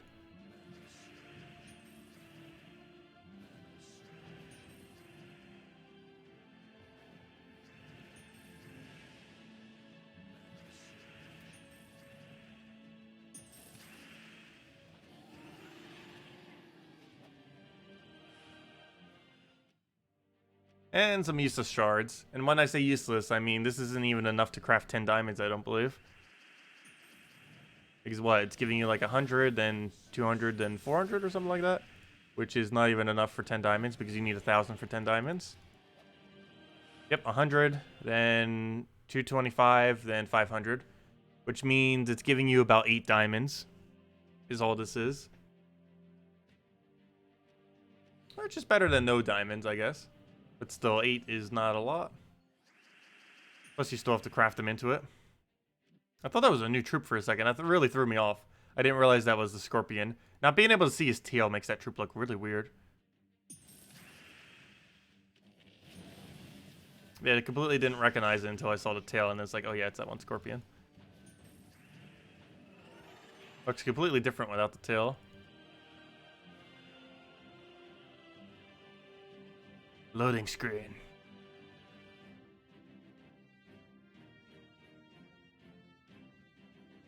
Loading, loading, loading. What is with the random long loading screen? Our connection's still up. What's up with this? There we go. Oh, so we're almost gonna gain a hero level. 21 more levels and we gain a stat, which I believe is armor, which is kind of useless. Oh, that's why I meant to check. I completely forgot to go do that. Let me go finish out these first, though. But I meant to go check, oh, what's it called? If we can, what our bonus stat's going to be on delves. I mentioned that earlier and then completely forgot to go check it. I'm going to do that right now. I was going to check if we do upgrade Warrens right now. What is our next stat that we get after? Attack. Oh, cool. Okay, so we'll have 96% Devour then. Aha! 96 Devour Iron Gut in delves. We're almost going to have 100. But the next stat is attack. We won't be able to get it from this. However, next faction will bring it in. Theoretically, with enough pure factions, you could have it now, but we're not going to have enough. But we are getting pretty close to having almost all of them at pure faction. On the week of the new faction that's coming out, we'll have the new faction at level 2,500 and Warrens. Meaning the number of factions that we don't have maxed would only be 1, 2, 3, 4, 5... 5. As of about 2 weeks from now, we will only have 5 left. Sea of Sorrows, Primal Rift, Hall of Guardians, Fangowolf, and Dark Pits. And Dark Pits we actually have the 50% bonus for. However, the Horde is at 100. The only problem with a few of these is the Hordes are actually really low on them. Sea of Sorrows is 100. Primal Rift is 100. Hall of Guardians is at 100. And the only one that isn't is Fangowolf, which is at 190, which I am going to make to 200 eventually. And Dark Pits is at 100 with 25% extra bonus, soon to be 50%. Actually, I believe it does have 50% now. Never mind. Wait, what Horde was it associated to? It's Missed the Scales, right? Yeah, never mind. So it actually does have 50% now. Because Missed the Scales we've gotten to... Oh, no, it doesn't. Oh! I forgot to upgrade it yesterday. Whoops. I was talking about it, but then never upgraded it, did I? That's a fail. Well, let me go upgrade it then. So as you'll see, our stats are about to be increased by more. I was going to say, that looked like it was about the same. I guess I forgot to upgrade. As you can see, we currently have 22, 11, 45, 45. And now we'll upgrade it, and it'll increase the base value by another 25%. Not the current value, but the base value. But we'll go to this, get it upgraded. And now we just need 7 more reds, and we'll have our first ever extra bonus off of upgrading a kingdom to level 15. But, oh, also I gotta be careful not to use too many Imperial Scrolls on stuff that isn't purple. I do have to be a little bit careful with that, in case we don't get more Imperials. I mean, not a purple, I mean on a Magic Kingdom. Though we haven't gotten many greens yet. And the Magic Kingdoms aren't really that close yet. I think the closest one is Silverglade. It's only at 12 right now. So it still has a while before it needs those Imperials. I do have to be careful with that, not to overuse our Imperials. But anyways, yeah, it should have higher stats now. As you see, it no longer has those 11s. It now has 13, 27, 54, 54. And I just got an extra little 25%. Not like a huge difference, but yeah, 50% bonus stats nonetheless. Compared to what was previously there. That'll help it out a little bit. Though we'd still want to upgrade it to like 150 or 200 ideally. But yeah, we're getting close to all factions. There's 5 left as of very soon. The only problem is getting those 5 done. These are going to be pretty pricey. Each one's going to cost like 3,000 gems. Meaning, theoretically, that's going to cost us about, what, 15,000 gems to clear this out. Actually, no, it was actually closer to 2,000 gems, wasn't it? Still, that's 10,000 gems to complete out Sea of Sorrows, Primal Rift, Hall of Guardians, Fangmoor, and Dark Pits. Plus, I might not even have enough treasure to do so either with it. Though I don't necessarily have to get them all to level 200. I just like having them at 200. Also, some of them we technically don't need to go do that for. We could just upgrade the Horde level and do it without it. For example, I believe Hall of Guardians can actually be completed without potions, just from having enough stats. Primal Rift will probably want it because it's annoying. Fangmoor, for our sanity, we'd probably want it. Same as for Dark Pits. Well, actually, technically, yeah. I guess the other 4 I would. I don't think we'd need it for Hall of Guardians, though. But the other 4 we probably would. Though, definitely Fangmoor, because it has, like, a long path to get to the end. Theoretically, we could try the other 2 that way, too. Just because it's a straight path. But, yeah, Fangmoor and Sea of Sorrows, we are 100% going to need potions for. Fangmoor because it's, like, 5 battles to get to the end. And Sea of Sorrows because of how strong it is, plus it's, like, 4 battles to get to the end or something. So those 2 will definitely need potion effects for. Hall of Guardians, possibly not. And Primal Rift and Dark Pits, we probably will, but technically could try it without. If we got 200 Horde on them. But, yeah, that's where we are. Also, I really should have just done Silver Necropile, still only 200. We should have known that a better faction would eventually come around. Because City of Thieves is actually better than it. I'm not sure how they're going to pass City of Thieves, though. City of Thieves is insanely good. But anyways. Also, how many is our treasure count right now, by the way? I'm pretty sure it's low. Oh, no, we got 8 mythic treasures. We're currently on 11,000 shards, which is an absurdly high amount, but still a decent pile. Hey, no problem for the code, everyone. Also, hello, James! Have you thought about doing a video to rank which faction troops to go for first for new players? The problem is they're kind of everywhere. You generally just go and get, like, all the faction troops. I guess you would kind of start with Truffle just because it's so ridiculously relevant. But, every single faction is valuable in a way, because you need them for kingdom upgrades. And weighing up which one is better than which, it depends on so many factors that the way to go about it is pretty much just do all of them. There are some that could somewhat be considered to do slightly first, and those would include things like go do Amithrax for Truffles, go do Dark Pits because, I mean not Dark Pits, go do All-Seeing Eye for Dark Stone in order to make it a 5-star Magic Kingdom very quickly, and stuff like that. However, you do want to just throw like 1,000 shards on everything, go get the legend, and just rinse and repeat that for every single faction. And the order wouldn't really matter too much, because you're going to need to do it eventually for every single faction. Once we get more factions, that would probably be slightly more relevant. But, yeah, it's basically just do Amithrax, do All-Seeing Eye as far as the shards, and then you can do pretty much anything you want, depending on what troops you want. You kind of just have to decide which ones you feel like are more viable, because a lot of them can be used. There's almost one good faction troop in every single delve is the problem. So it really just comes down to what you want to use.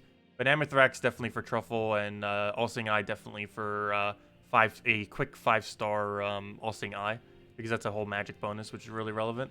But the rest of them can be done in pretty much any order you really feel like, for the most part. You just want to make sure you get them done, because they make Kingdom upgrades way easier. Particularly getting 5-star on Kingdoms ridiculously easy. Because you can just get the faction legend, and it counts as the legend for 5-star.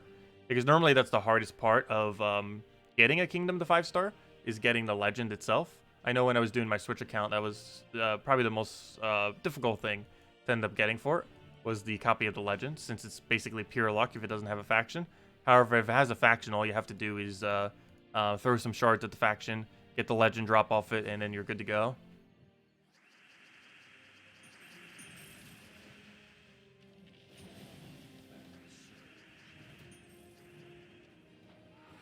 Problem with the Guild War defense, blue have no fighting mythic. Can you help with the only legendaries? Corvash is a decent legends that you can use for it. Oh, never mind. Guild War defense blue. But you can still use Corvash as a defend blue though. Trying to think of like a good blue counter. I know they exist. Why is one not coming to mind at the moment?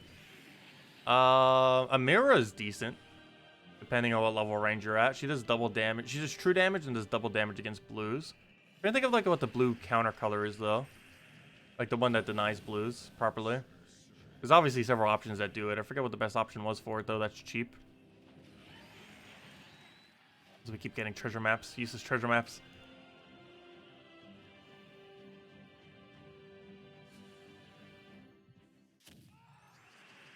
Trying to think of what converts away blue. That's good. Why can I not think of one? I probably shouldn't mention a double convert troop. I'm not sure if you could have the legend.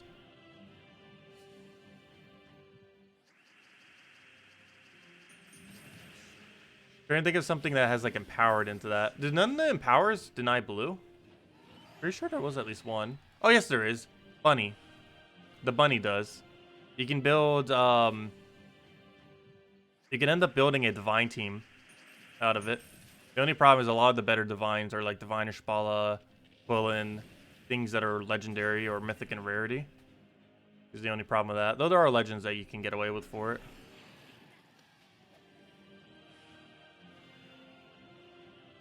Yeah, that's the one I was thinking of, the bunny. I knew there was one really viable one that was cheap. The bunny from Warrens. The lunar bunny, whatever it's called. Converts blue to yellow and blesses your first thought. Really great with skull spam teams. Particularly divine skull spam teams. And you can use as a blue counter for blue Guild War defense.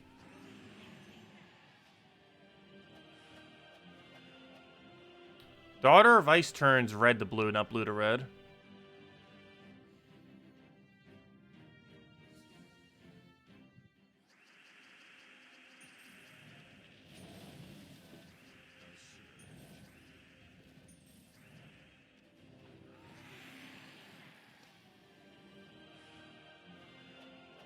Oh yeah, the bunny corn. Yeah, I forgot its name. I always just call it the lunar bunny. Or that one bunny that's extremely overpowered with the divine team. Its ability is called lunar something, which is why I keep calling it lunar bunny. But it's not actually called lunar bunny, it's called bunny corn.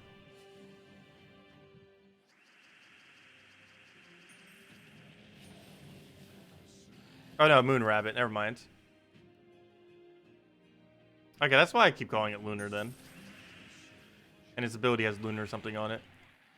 I don't know why I always forget its name. It's such a popular troop too, yeah, I always forget its name. Yeah, things like Daughter of Ice, which is like so much easier to, or like so much less used. I just actually somehow remember her name. For whatever reason, don't remember the bunny's name. He's really the only viable bunny in the game, though. So if I say the bunny troop, most people know what I mean. Even though there's like a billion bunny troops. The converting bunny is like the only real viable one. For the most part. At least in the current state of the game. 20 useless rubies. Oh, back-to-back gnomes. This is not a vault event this weekend. So with back-to-back gnomes, almost feels like it. 4,000 gold and arcane, nice. The arcane's better than the 4,000 gold though. And now we theoretically got 3 loots in a row. The Battle Crasher, that doesn't really count. That's a lot more common than the gnomes are.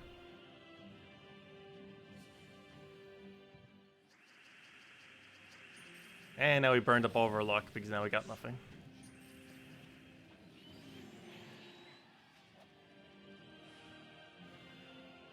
I have no clue why they ended up making the Battle Crasher give maps. It is so useless.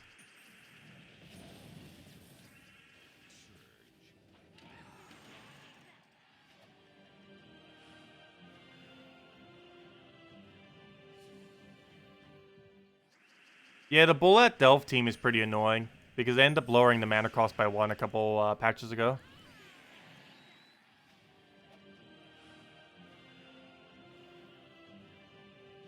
They did that to help newer players, but of course did indirectly make the Delves harder whenever you are up against a Bullet team.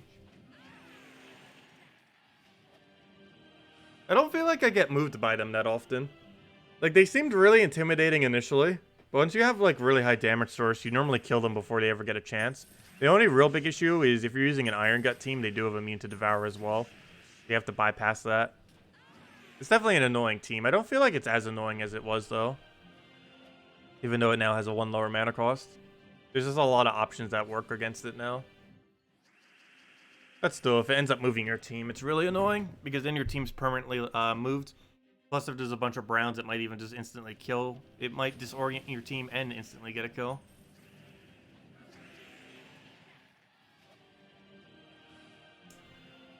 I still feel like the Skull Spam rooms are a little bit more annoying, like the Bone Dragon room. Like, once you get really deep, that can just randomly kill you if it gets Skull Spam. But how much damage it does, I feel like is a little bit more annoying than Bullets. But Bullets are pretty high up there, as far as how hard Delve teams are. If there was, like, a list of the hardest Delve teams, it would definitely be in top 3. Or, you know, battles, I mean. Delve battles, Delve rooms. I feel like the 2 Skull Spam options would be above it, though. The Glaceon one and the Bone Dragon one. I feel like would be placed a little bit higher. And then the third would probably be the Bullet one. So if you were to make one the most annoying, it's probably the Dust Devil room. Luckily, they haven't really been putting tier 1 battles into most of the more recent Delves. I'm not sure why. But it's good that they aren't, because tier 1 actually has some really annoying battles. There's some tier 1 battles that have multi-devour options. There's tier 1 battles that have double Dust Devils. And, yeah, they're just really annoying mechanics.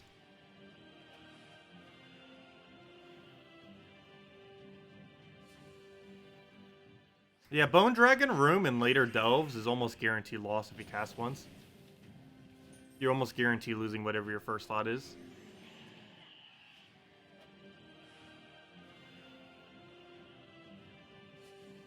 There are some things tanky enough to outlive it. But if you're in Delve level like 400 or so, and you're fighting against a Bone Dragon and it casts, you're pretty much losing a troop guarantee. Unless you get really lucky.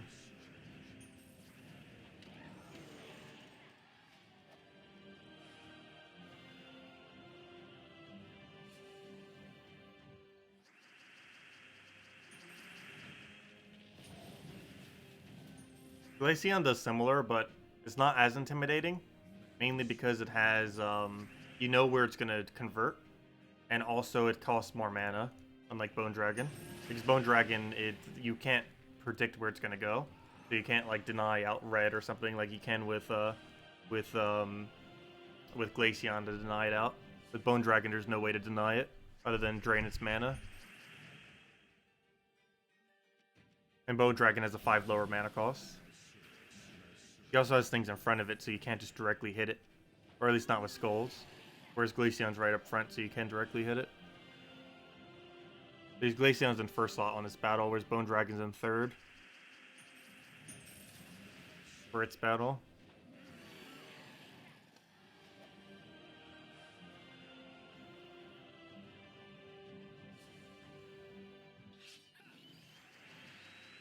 Let's see, how's our Corsair doing? Almost level 95. We're making progress. A little bit to go on it, though. I think it's about, I almost just said 7 hours. It's about, what would that be? It's almost like 3 hours of grinding from max level. We're not going to do all that right now, though. Actually, probably at the end of this hour, I'm going to go grab breakfast/lunch. Because I still didn't grab breakfast yet.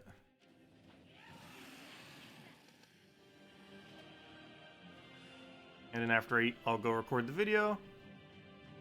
Do one other thing I need to take care of. And, actually, I might get a haircut today, too. I might be able to squeeze that in. I've been meaning to get this shaved off. And just get a trim. I should have enough time between everything. And then we have tonight's stream.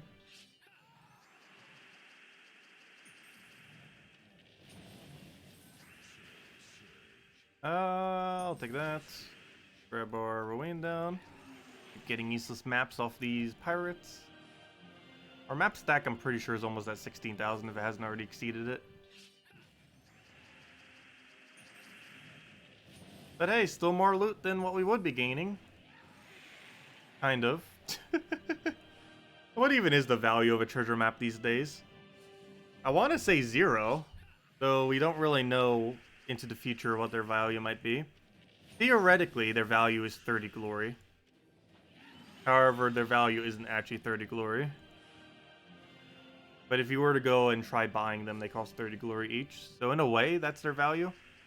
However, if you have more maps than you could ever use in the current state of the game, their value is technically 0, because you're never going to use them. But yeah, their value is anywhere from 0 to 30 glory. Somewhere between them is what a map is worth.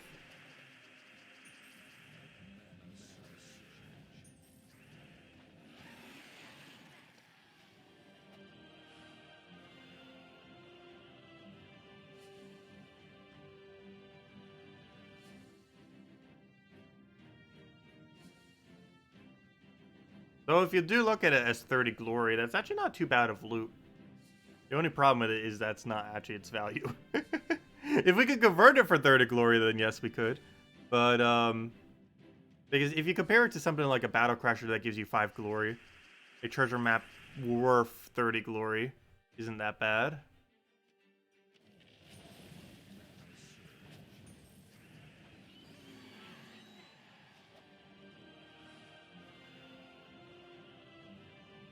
I'd much rather have the 5 glory than a treasure map, though.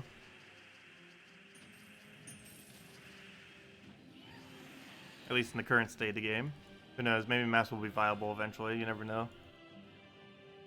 It's good to have a reserve at least a few thousand just in case. They've been mentioning for like over a year now that they're going to rebalance treasure hunts, and as well as arena. They still haven't yet. Maybe 5.0 will address it. Oh yeah, I never did check the forum. Someone mentioned to check the forum earlier. There's probably something mentioned on a spoiler thread that I haven't read over yet. That might be useful info. I haven't checked the spoiler thread for a little while. I checked spoilers for the game, but there's actually a specific spoiler thread for it as well.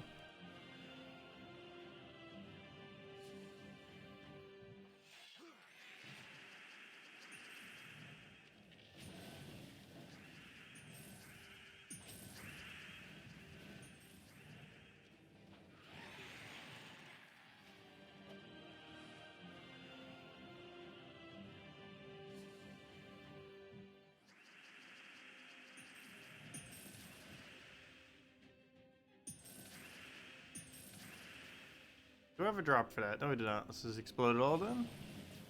And should probably just done that in the first place. More often than not, it's not worth taking all those smaller extra turns in a explore battle when you're winning this quickly.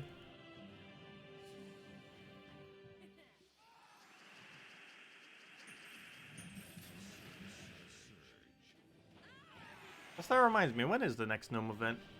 Will I even be around for next Gnome event? I don't think I will be, because I believe it's like midway through next month. I'm actually going to be busy then. Let me see, when is next event?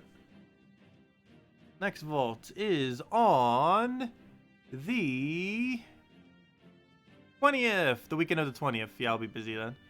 No! Let's see, what will I be missing? I'll still be covering some content during that time. Let's see.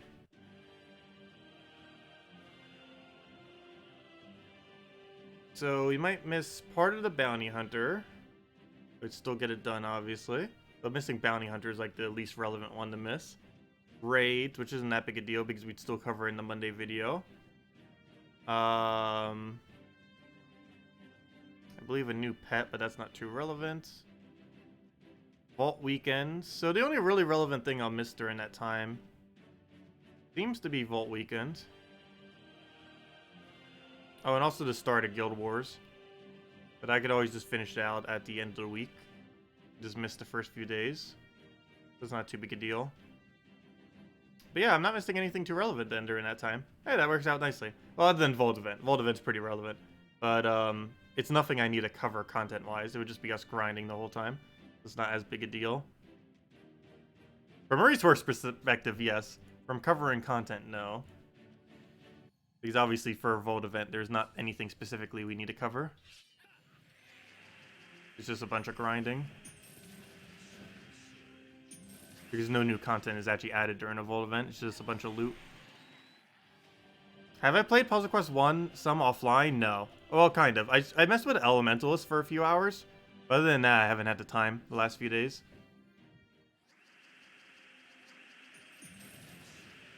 Yeah, I think I played Elementalist for like 2 hours. It is ridiculously bad. It might be the worst hero class in the entire game. It has no damage in early game at all. All it has is a bunch of mana accumulation, which is really, really clunky.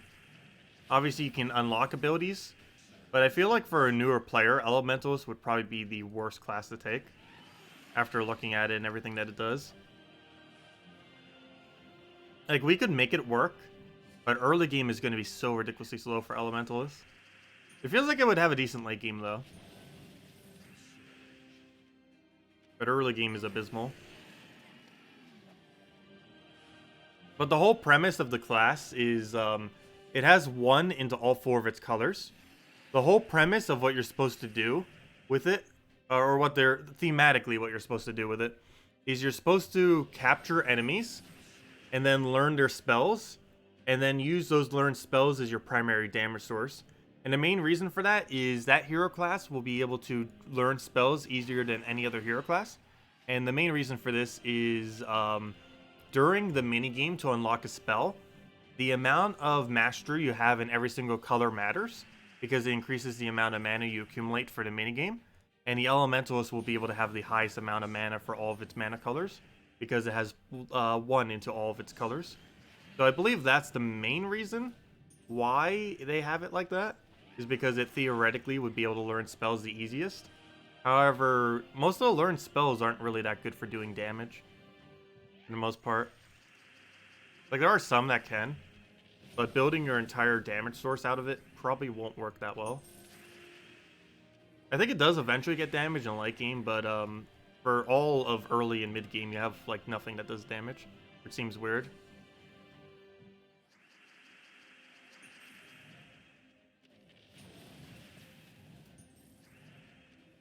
I still haven't tested the other hero classes yet. I still need to test Monk, or of the newer hero classes. I still need to test Monk, Paladin, and what was the other one? I forget what it was. But yeah, generally in Puzzle Quest 1, oh, Priest. Priest was the other one. It probably has a lot of healing stuff. And probably would make a good mirror tank. But, or reflect tank, I should say. But what was I about to go say?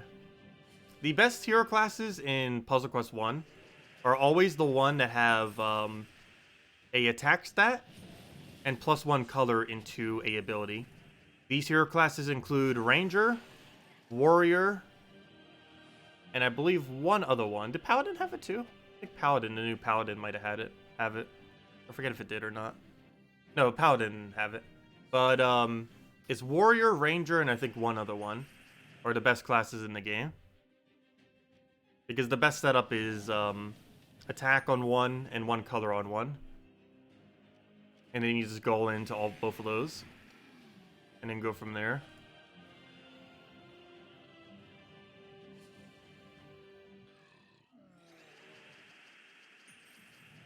Also, I believe the world record completion for the game uses Warrior as well. Which is +1 attack, +1 red. Warrior is what I did my first playthrough for.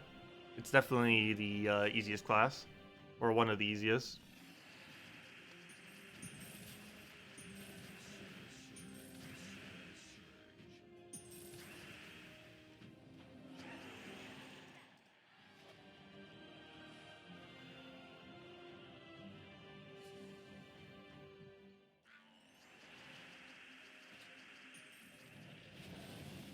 I'm really liking Blood Mage on it so far, though. It's difficult, but fun. Like, it'd be annoying if it was difficult and not fun, but it's actually fun. It's not like Elementalist difficult. Like, Elementalist is going to be difficult, but not fun. But Blood Mage is actually going to be fun. With how its difficulty that it has on top of it.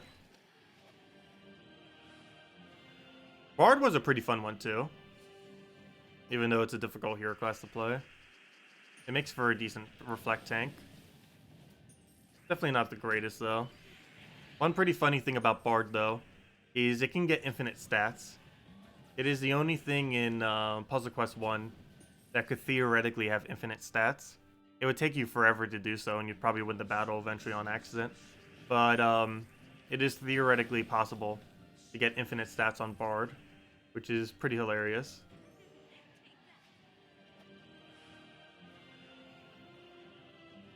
Because there's no cap to stats in that game. That or it goes so ridiculously high that you would never really get it. Because I believe we checked to see if it goes to 4 digits, and I believe it does. Which means it could go at least to 9,999, if not higher.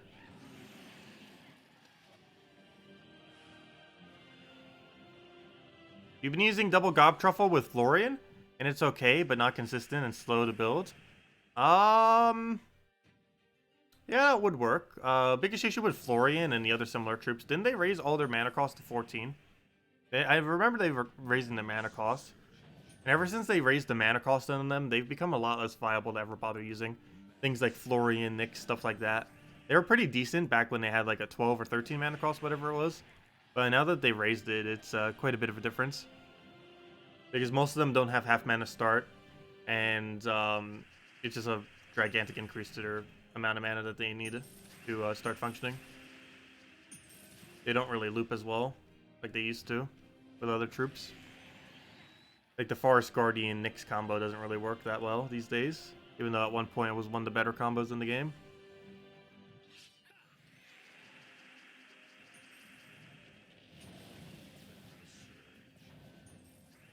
Primal Rift is a really weird delve. There isn't too many good options. Even with all the options I have right now, I'd probably still run Mang Skull Spam. Because you can't run Iron Guts. You do have Zugoff, but I believe the colors you have to synergize with it, it's like, what, green and purple? You don't really have anything that's too good of a combo with it. But the easiest way to really do it is do a Skull Spam team around purple troops into Mang. Is your best option for Primal Rift normally. It's definitely one of the weirder factions. If not the absolute weirdest. Just have to deal with Skull Reflect. But you can counter that with Barrier. Or by stunning them. And you can use Obsidious if you own it to stun them. Which is an option you have now. Not something I've ever used in that delve. Because obviously, back when we... did the stream just die?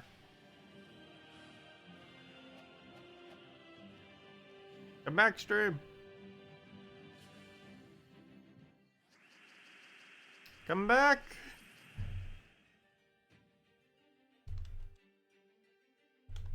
There we go.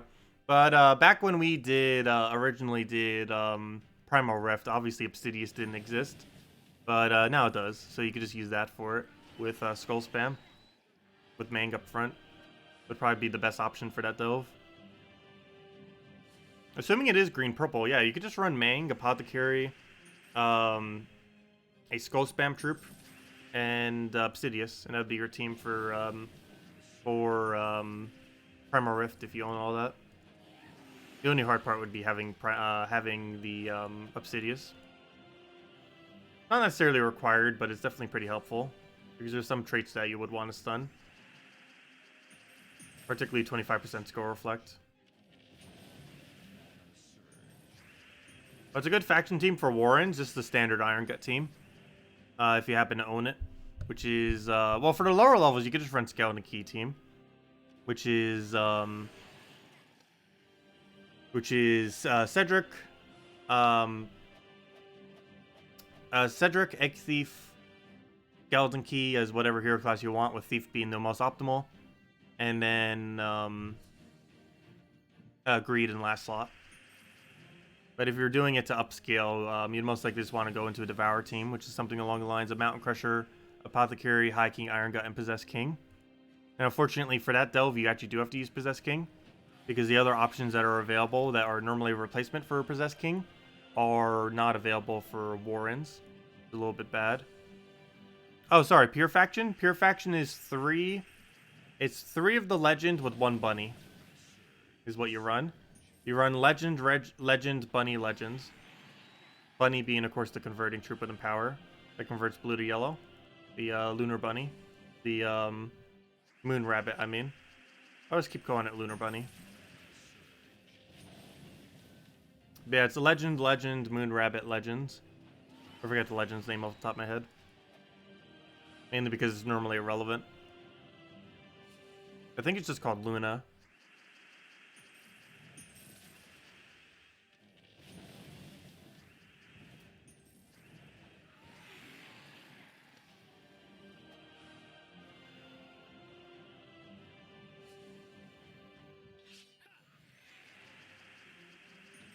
I thought that was a real gnome for a second.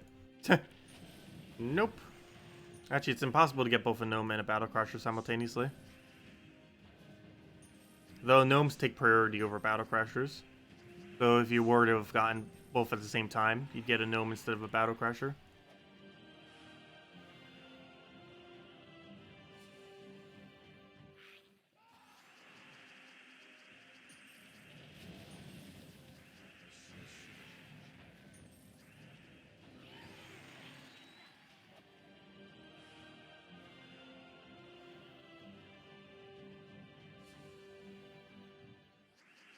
Yeah, Possessed King, even if you don't intend to use him, though he is pretty good for a couple things, but even if you don't really intend to use him, he's still really good for the +1 magic. +1 magic is so ridiculously good in this game. I think we're going to keep streaming until we gain a hero level at this point. We're getting pretty close to it. So might as well go all the way. So if anyone still has any questions, let me know. Otherwise, for now, we'll probably wrap up as soon as we get that level. It should be about like 5 minutes, I want to say. Hard to tell. It's because levels keep getting slower and slower the later into the game you get. What's the easiest best stealth for newer players to farm? Well, if you're just doing level 20, you should be doing City of Thieves. City of Thieves is the best loot of any delve, currently. So if you're just infinitely farming at level 20, which is what you should be doing if you're a newer player, because anything beyond that's not worth it, you should be doing City of Thieves. And if you already got City of Thieves level, do Silver Necropolis at level 20. So City of Thieves at level 20 is currently the best thing to farm in the entire game. If I was to make a new account right now, it would just be sitting at City of Thieves every single day for its daily delves at level 20. Really, as a newer player, you don't even really bother doing delves for the most part. You can still do Tuesday events. Just make sure not to do the Tuesday event for whatever delve you're farming, which ideally is City of Thieves at level 20. The way you do it is you go do level 20, complete it out completely, and then go and backtrack to level 20 at a 1x multiplier, and then keep taking it at a 1x multiplier over and over and over again. And you basically do that for the first few months you play the game. Because delves, you don't really ever touch much until mid-game. And you don't really start completing out delves, like to try to get renown, until the later part of late game or end game. Like, until you're, like, level 1,100, 1,200, you normally don't really pay much attention to delves, other than just doing them at level 20 just to farm them daily for some free shards, some free loots, and some of those legendary and mythic ingots, which are good for upgrading various weapons, like Mountain Crusher and stuff. Because while legendary and mythic ingots can be obtained from other locations, they have a exponentially higher rate in delves compared to any other location. You're going to get like 90% of them from delves, even though they are available in other locations. The only unique loot that you get off of delves, through those daily delves, are chaos shards, which are important loot. You should be throwing them at portals and trying to get up to the point of getting the legend from every single portal. Or, one of each troop. There's 4 troops from each. And you want to do that for every single one of the factions. And that will help you upgrade kingdoms, particularly to level 5.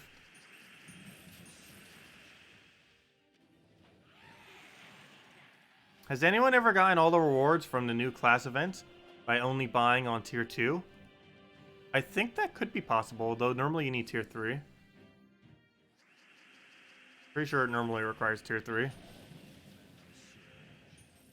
Generally, even that's a waste, though.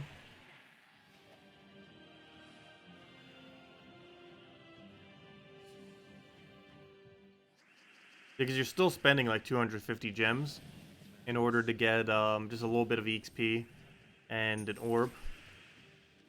And I guess technically a title, but that title is only like 20 gems if you were to buy it later.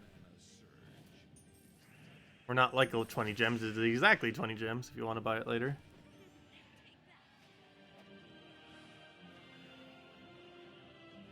Yeah, you only get like an extra 40 gems back, I want to say. And then on top of the 20 gems, so you save about 60 gems. So it costs you like 190 gems to get a single orb, which isn't really that worth it. Though I guess you also get some EXP along the way, though, too. I guess it's okay to do it, but still. You almost always require tier 3. I don't think it's ever possible to do it with tier 2.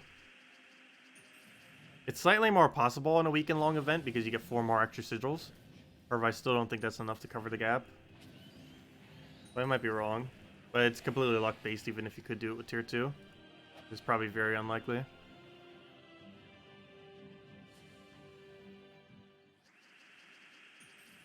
Yeah, does anyone else have any other questions? Otherwise, I probably will be wrapping up for now. We will be back in about 6 hours from now. We'll definitely be getting the class video up in between the 2 videos. Just going over a bunch of teams, as well as all the copy-paste for them if you haven't already done out the class event, or if you're still looking for teams for them. And yeah, I'll be going over just teams to use with the new hero class, as well as teams for the event, which we technically already went over on Monday as well. Just going over it again for the video thingy. And yeah, just going over an overview of the class. Obviously, pretty decent hero class. Not the absolute best in the game, but it's above average. Above the better half, so it has that going for it. Only real big downside to it is it doesn't have half mana start. Doesn't have half mana start, and it doesn't have an excessively high amount of good perks. It has a few good perks, but it doesn't have a lot of them. It really just has 2. It has Cleanse and it has Explode. That's like the only things it has. But there's our level. Let's put it into yellow. And there we go. And 20 more levels, and we'll finally be level 1,500.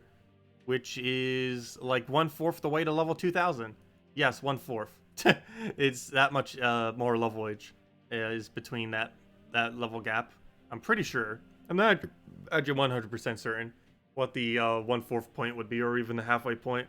But yeah, we're at like 1/3 the way there at max, because it just keeps taking more and more battles to be leveled.